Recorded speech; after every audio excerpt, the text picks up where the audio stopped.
I first saw them, you find out that the actual stalks are woven together. These are complex geometric designs that would have taken people weeks to map out. These things appear like that. On a quiet summer night in the English countryside, when the sun rose, farmers found their wheat fields covered in perfect circles, huge patterns pressed into the crops as if drawn by invisible hands. To me, these are sacred artifacts. If they were movable, we should be putting them in the National Museum. If you follow the evidence, if you go where the evidence leads, I believe this is a very significant phenomenon. There were no footprints, no tire marks, and no sign of who had done it. People said it was aliens. Others blamed secret military tests. The mystery spread around the world, filling newspapers and news shows. For decades, no one could agree on what made these circles appear.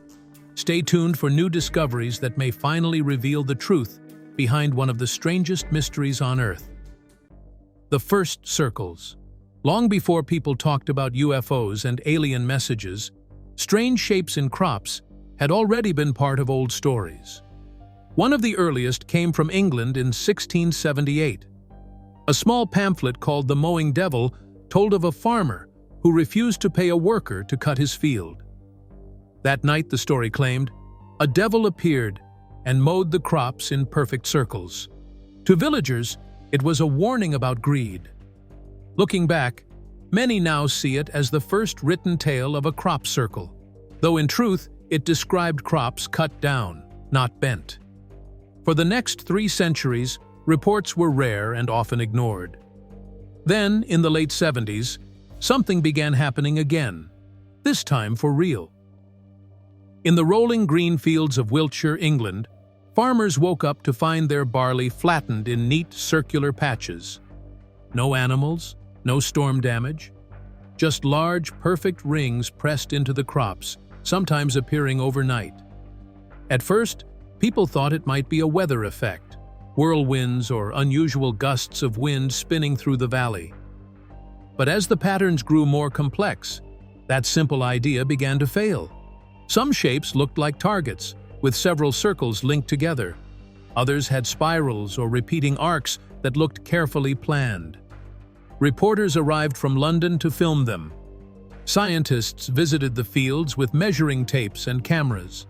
Soon, the small towns of southern England were flooded with tourists, believers, and skeptics alike.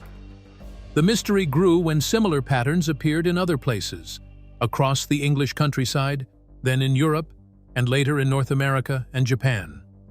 By the early 80s, there were hundreds of reports each summer. Each time, the same details repeated: no tracks leading in or out, and no witnesses who saw the formation appear.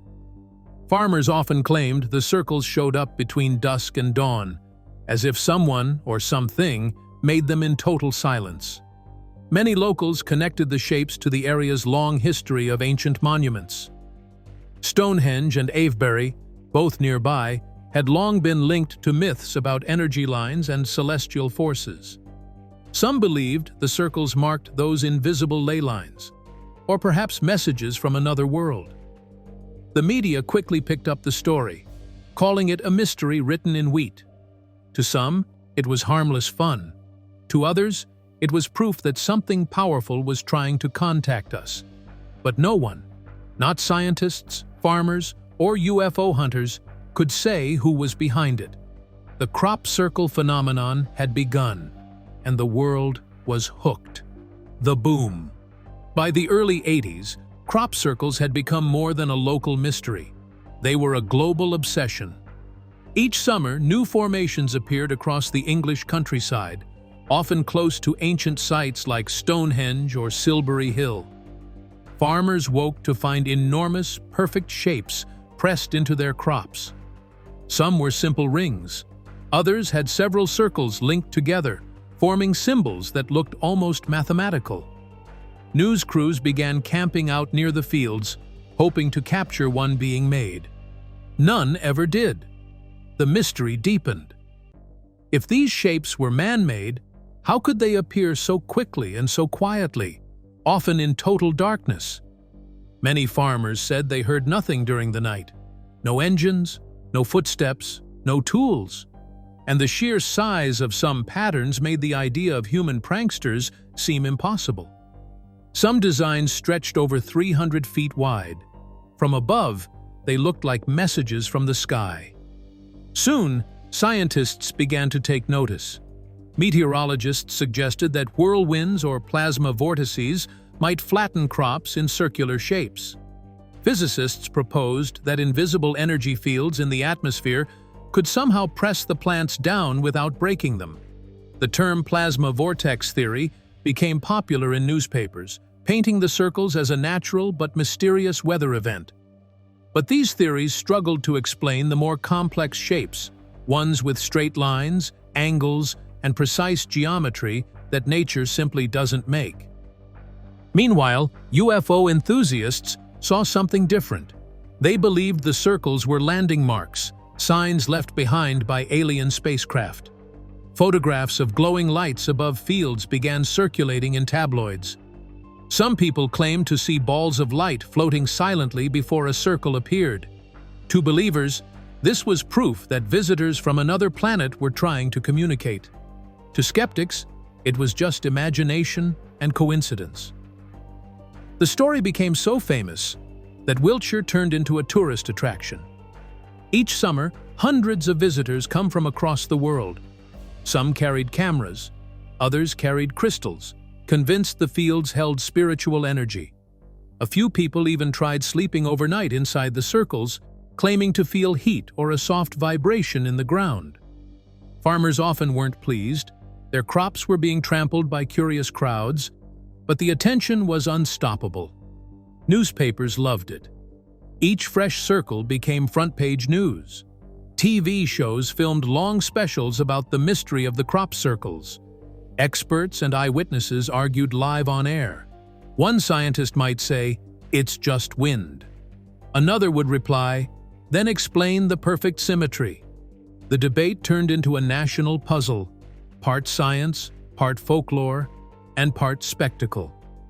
By the mid-80s, the shapes grew more complex than ever before. Some formations had as many as 10 connected rings, drawn with near-perfect accuracy. Others showed spirals, triangles, and even patterns resembling computer chips, all appearing overnight. The more impossible they seemed, the more people believed something otherworldly must be behind them. But the mystery had another effect too. It inspired a small but passionate community of independent researchers. People like Colin Andrews, Pat Delgado, and others began documenting every circle they could find. They measured, photographed, and mapped the designs, hoping to find a pattern or message. Their books and lectures spread worldwide, helping turn crop circles into a true cultural phenomenon.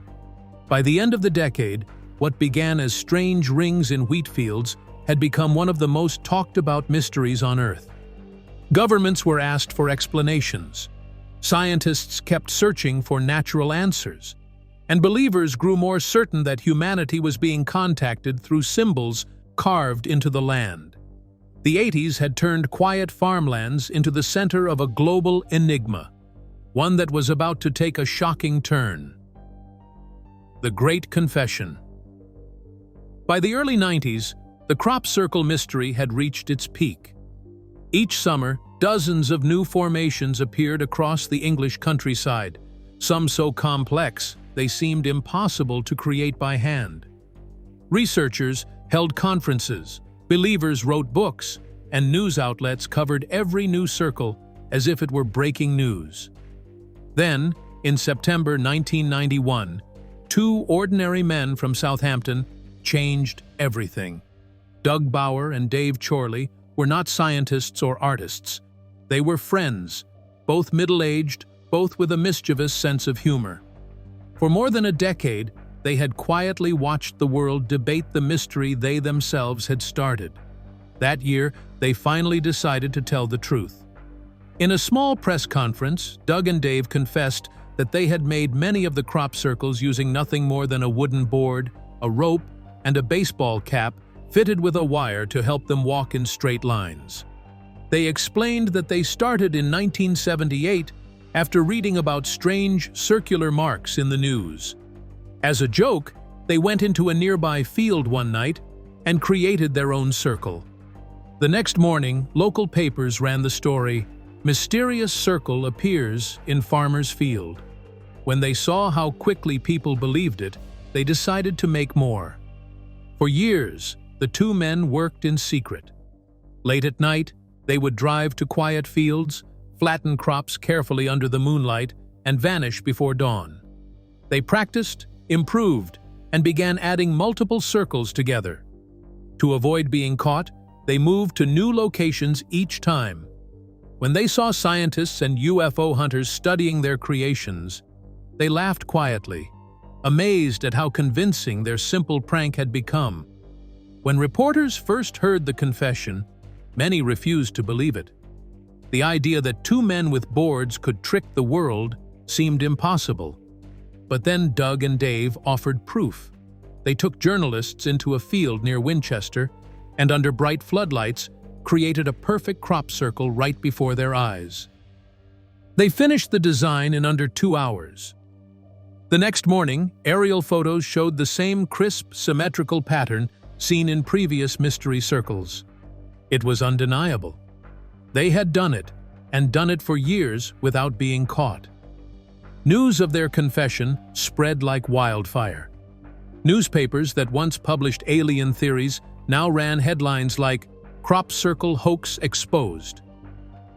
Television hosts replayed the footage of the two men walking through the field with ropes and boards. Scientists felt vindicated, and skeptics declared the mystery solved. For a moment, it seemed like the story was over. But not everyone was convinced. Many researchers pointed out that crop circles had appeared all over the world, even while Doug and Dave were at home in Southampton. Some designs were enormous, far larger than the ones the men demonstrated. Others appeared on nights when both men could be proven elsewhere. Could two pranksters really have created every circle reported over the years? Doug and Dave admitted they couldn't have made them all, but they claimed their work had inspired countless imitators. After their designs hit the news in the 80s, other artists and hoaxers began copying the idea. Some groups even competed to make more elaborate designs, turning the mystery into a kind of underground art movement. Still, a few believers refused to accept the human explanation. They argued that the men's circles looked rough compared to the smoother, more intricate ones appearing later. Others pointed to strange effects found inside some formations, bent but unbroken stalks, or unusual magnetic readings, which, they claimed, no wooden board could produce. Doug and Dave shrugged at those arguments. They insisted the so-called anomalies were just exaggerations or mistakes. To them, the whole thing had always been a practical joke that spiraled out of control. "We just wanted to make people wonder," Doug said. And they did, for years. Their confession solved part of the mystery, but it also created a new one. If so many circles were made by hand, who was making the ones that appeared after the confession? The ones more complex than anything before? Was the hoax the end of the story? Or had the crop circle phenomenon taken on a life of its own? The answer would come soon enough, and it would make the mystery even stranger. The circles evolve. After Doug Bauer and Dave Chorley's confession, many thought the story was finished. The hoax had been exposed. The mystery was over. But within a year, something strange happened. Crop circles didn't stop. They multiplied. In the summer of 1992, new formations appeared that were far more detailed than the ones Doug and Dave had ever made. Some stretched across entire fields, with patterns so perfect they could only be appreciated from the sky. Farmers reported spirals, hexagons, even shapes that looked like mathematical fractals. The designs were so complex that journalists began calling them the next generation of crop circles. If the original circles were simple pranks, these were masterpieces, and no one could say exactly who was making them. One of the most famous came in 1996, the Julia Set Formation near Stonehenge. It appeared in broad daylight, between sunrise and mid-morning, in a field clearly visible from a busy road. The design stretched more than 900 feet across and contained over 150 circles arranged in a precise spiral. Pilots flying overhead spotted it first, and by noon, the field was surrounded by cameras and onlookers. How could something so enormous and detailed appear in only a few hours? For believers, this was proof that something beyond human effort was at work. For skeptics, it was a sign that hoaxers had become smarter and better organized. Another stunning example appeared in 2001, called the Chilbolton-Arecibo Formation. It looked like a coded message, a grid resembling the famous radio signal scientists once sent into space in 1974 to contact intelligent life. But this version seemed to show a different DNA structure and a humanoid figure with large eyes, like the classic image of an alien. To many, it was eerie evidence that they were answering back. The patterns also began including complex mathematical references. Fractals, sacred geometry, and binary codes showed up in the designs. Even professional mathematicians admitted the precision was impressive. Each new formation felt like a statement. Whoever was behind this had mastered geometry, timing, and perhaps even technology. At the same time, a new generation of self-proclaimed circle makers stepped forward. Unlike Doug and Dave, these artists didn't hide. They treated crop circles as a kind of open-air art form, land art, created at night under the stars. Teams worked secretly but skillfully, often using measuring tapes, GPS, and laser pointers to design intricate shapes. Some later admitted their goal was not to deceive, but to inspire awe. Yet, despite these public admissions, not every formation could be traced back to a known team. Some circles appeared in remote areas, with no signs of vehicle tracks or human access. Others showed stalks bent in a clean, even way, not crushed or broken. This kept the mystery alive. As the years went on, the phenomenon evolved beyond the question of aliens or hoaxes. It became a mix of science, art, and folklore. Filmmakers produced documentaries. Pilots offered aerial tours. Tourists came by the thousands each summer, walking carefully through the golden patterns. Crop circle festivals appeared in towns like Alton Barnes and Devizes. The fields had become both a laboratory and a canvas. But even with open circle maker groups and artistic explanations, researchers continued to find details they couldn't easily explain. Some measured higher radiation levels inside formations. Others found magnetic particles in the soil, as if the ground had been briefly exposed to heat or energy. Plants were sometimes bent at the base rather than broken, a detail that didn't match simple stomping with boards. Were these just natural coincidences, or signs of something more advanced?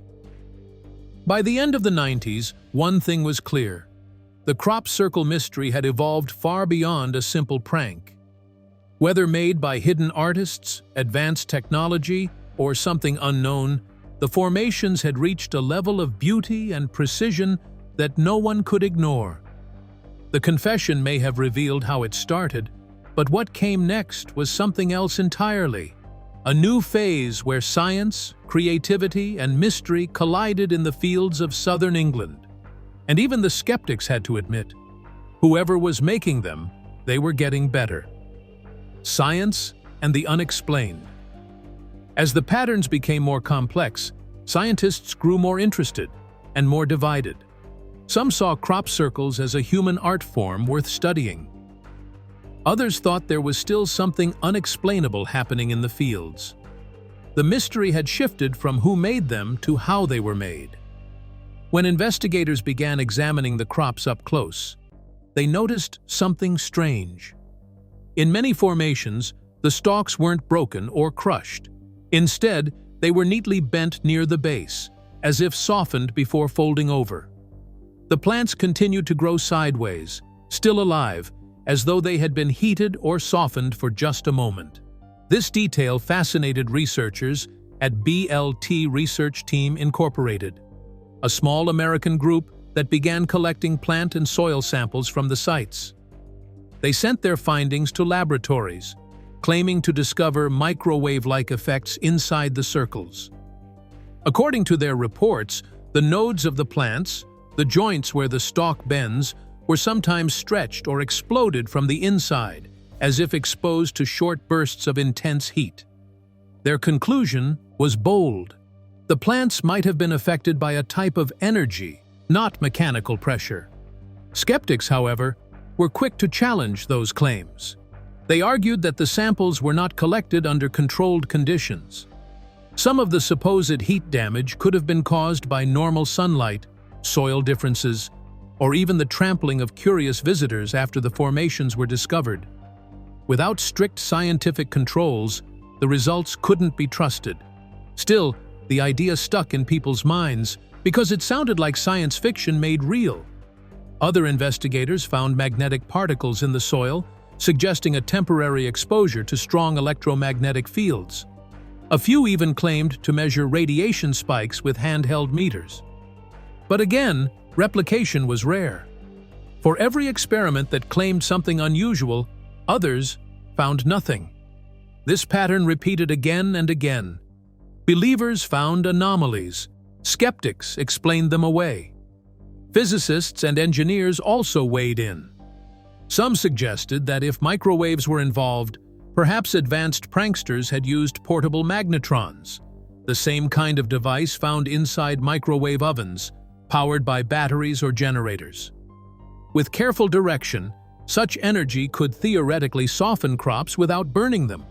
The idea was controversial, but it offered a middle ground: human-made circles created with advanced tools. At the same time, cultural researchers began studying the people drawn to crop circles. Not the science, but the psychology. They noticed that believers tended to interpret the patterns in deeply personal ways. Some saw sacred geometry, others messages of peace or warnings about the environment. A few even connected specific designs to star constellations or ancient symbols. For many, the circles became more than mysterious art. They became spiritual experiences. That emotional pull made the phenomenon stronger than any single explanation. Even when evidence of human creation was clear, people still wanted to believe something greater was behind it. The mystery had become part of modern mythology. Meanwhile, more and more artists began to step forward, openly claiming credit for some of the most famous formations. Teams like the Circle Makers Group in the UK turned the craft into performance art. They were hired by advertisers, musicians, and filmmakers to create circles for publicity. Yet even these professionals admitted they couldn't explain every formation. "There are circles out there," one of them said, "that we didn't make, and we don't know who did." For scientists, this summed up the problem perfectly. There was enough evidence to show humans could make the circles, but just enough mystery left to keep questions alive. Some researchers proposed launching long-term studies, setting up cameras and motion detectors in the fields. But funding was hard to find, and most farmers didn't want strangers camping on their land. So the circles kept appearing, and the mystery kept growing. By the late 90s, the scientific community had split into three camps. Those who said all circles were man-made, those who believed a few might have natural causes, and a small group who still wondered if something beyond human understanding was involved. The debate had turned from a rural curiosity into a genuine question about how humans deal with mystery. Science wanted clear answers. Belief wanted meaning. Somewhere between the two, the crop circle mystery continued to live, in a place where fact, imagination, and wonder all blurred together. The natural force theory. While some believed in aliens and others in clever artists, a third group began to look toward nature itself.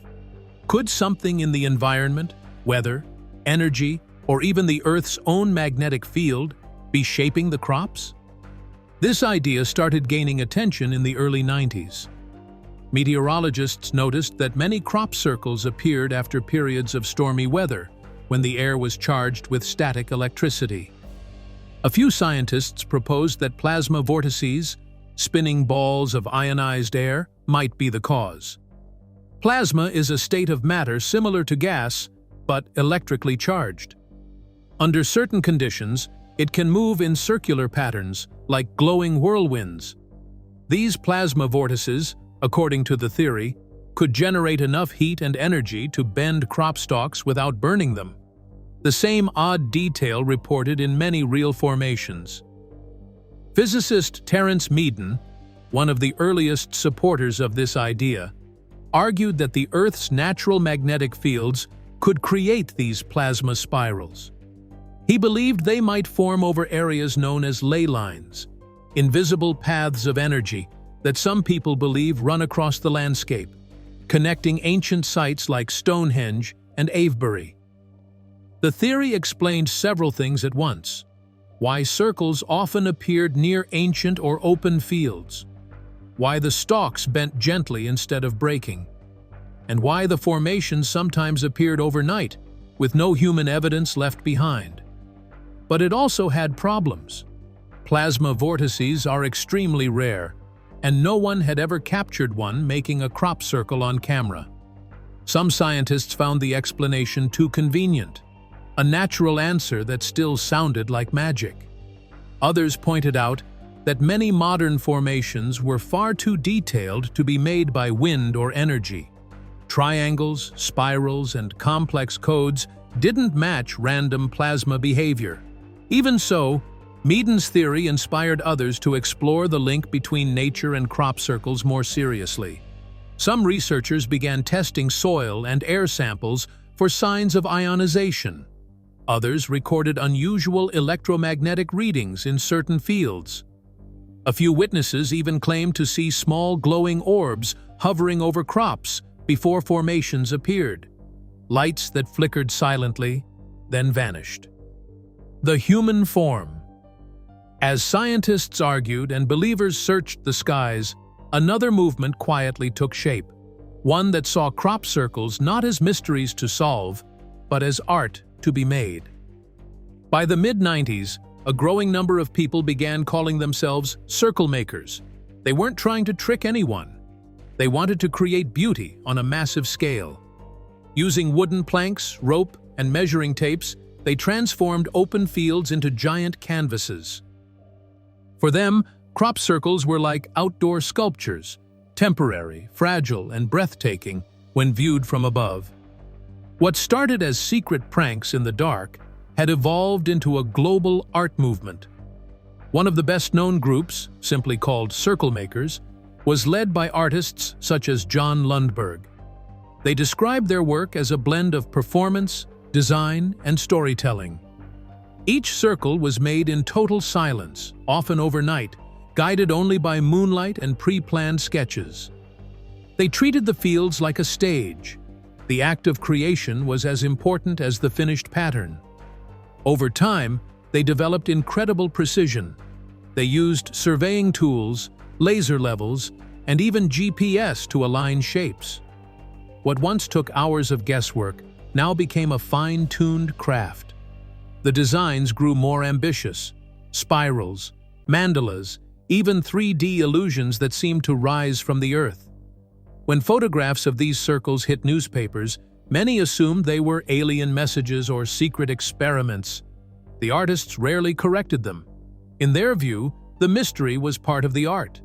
The public's sense of wonder made the work come alive. Some members later admitted that watching people debate over their creations was fascinating. "We never lied," one said. "We just didn't tell." By the early 2000s, crop circle art had spread far beyond England. Circles began appearing across Europe, Japan, the United States, and Australia. Some were commercial commissions. Companies paid artists to create patterns for marketing stunts or music videos.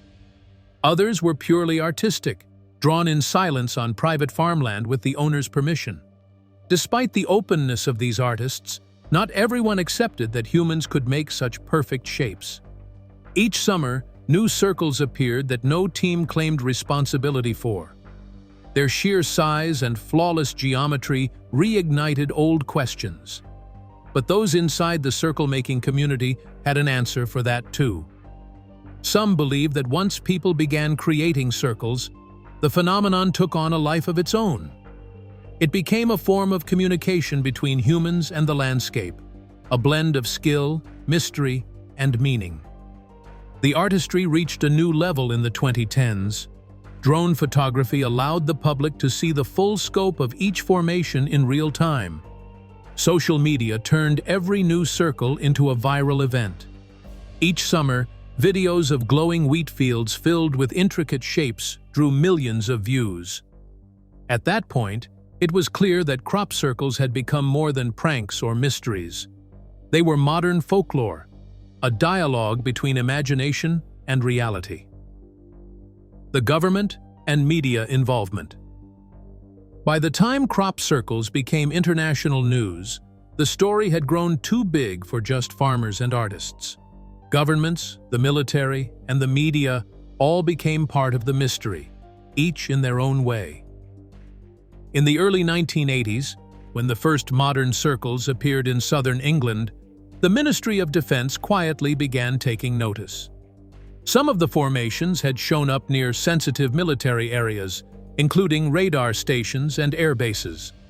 Officials wanted to be sure there was no foreign technology or surveillance involved. For a time, the government even treated crop circles like possible security risks. Investigators visited some sites, collected photographs, and interviewed witnesses. Although nothing unusual was ever confirmed, the official attention only fueled public suspicion. If the Ministry of Defense was interested, surely there had to be something to hide. Then came the media. Television crews, tabloids, and newspapers raced to cover every new discovery. By the late 80s, crop circles had become headline material. Reporters interviewed witnesses, filmed helicopters flying over freshly made circles, and speculated wildly about aliens, secret weapons, or unknown natural forces. The attention turned to Wiltshire and Hampshire, the heart of England's crop circle country, into global hotspots for mystery seekers. Tour buses arrived, shops sold souvenirs, and the local economy thrived on curiosity. Some farmers even began charging visitors for access to their fields. But not everyone welcomed the attention. Scientists grew frustrated as sensational stories drowned out serious research. Skeptics accused the media of exaggerating claims for ratings. Meanwhile, UFO enthusiasts complained that journalists mocked them or twisted their words. The most famous media moment came in 1991, when BBC cameras followed Doug Bauer and Dave Chorley as they demonstrated their hoaxing method. The footage showed exactly how two men could make a perfect circle in less than an hour. That broadcast was supposed to end the debate once and for all. Instead, it did the opposite. The public didn't lose interest. They became even more fascinated. If two men could do it, people wondered, what else could be faked? Were other unexplained events also man-made? The hoax exposed something deeper than the mystery itself: how easily humans could create belief through illusion. In later years, the British government declassified documents showing that military helicopters had indeed been sent to check out mysterious lights seen above crop circle sites. Most were explained as aircraft or bright stars, but a few remained unidentified. Even though officials never confirmed anything supernatural, the simple fact that records existed gave believers new ammunition. In the United States, media coverage took a more dramatic tone. Talk shows and documentaries linked crop circles to alien abductions, ancient civilizations, and secret energy fields. By the 2000s, every summer brought the same cycle: new formations, viral photos, and endless speculation. Major networks sent crews to film the latest patterns, often blending real footage with dramatic music and interviews. Each program promised answers, but the mystery only grew deeper. For the media, crop circles were perfect: visual, mysterious, and safe to cover. No danger, no politics, just pure fascination. But behind the scenes, the constant attention changed how people saw the phenomenon. What began as a rural oddity had turned into a symbol of modern mystery culture, the idea that the truth might be hidden in plain sight, waiting to be decoded. The government never confirmed aliens. The scientists never found proof of natural plasma forces. And the media, intentionally or not, helped turn every empty field into a stage where belief, skepticism, and wonder all played their part. If you enjoyed this video, please like and subscribe, and click on the next video shown on your screen.